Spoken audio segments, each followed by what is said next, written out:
As visual thinkers, our job is to make marks that make meaning. One of the things that I appreciate about this work is the different form that those marks can take.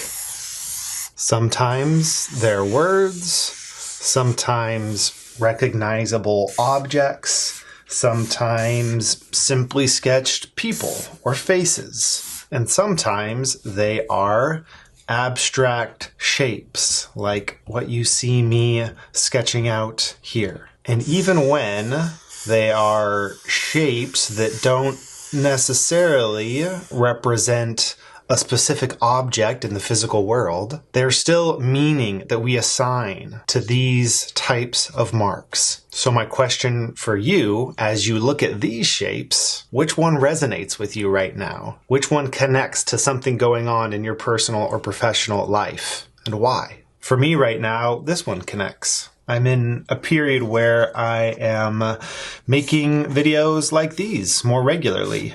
Individual videos, roughly once a day. At the moment, I'm trying to make one video as kind of the first creative act of the day when I enter this office. And they are equal parts standalone creative acts that can exist on their own, but they're also building up to hopefully be a coherent body of work. There are, of course, connections between the individual videos that I make here. There are rough constellations that are forming, and you might even start to see something recognizable in those constellations. Or maybe not. Maybe something in your world is spiraling inward or outward at the moment. Maybe there's some stacking going on in your life. Maybe there's a rippling inward or outward, or some careening downhill or working uphill. Or perhaps some structural integrity being built, or maybe a bit of a balancing act, or maybe a blob that's kind of exploring the world, moving in some different directions.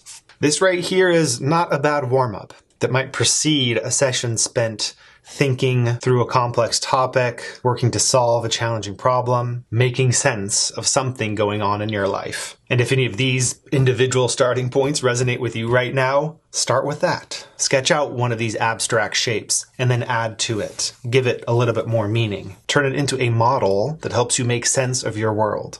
If you'd like to get some more practice making marks of different kinds, then check out my book, The Verbal to Visual Notebook, a set of activities to build your visual note-taking skills. Here you'll find loads of prompts to help you become more comfortable making marks from words to shapes to objects to people in an engaging way, sometimes a little bit more playful, other times a bit more purposeful, but all of which will help you become more of a visual thinker. And you can pick up either the physical or digital version of that book at verbaltovisual.com. Thank you so much for watching. Stick around here for more tips on mark making and various examples showing you how to put these visual thinking skills to use. I'll see you next time.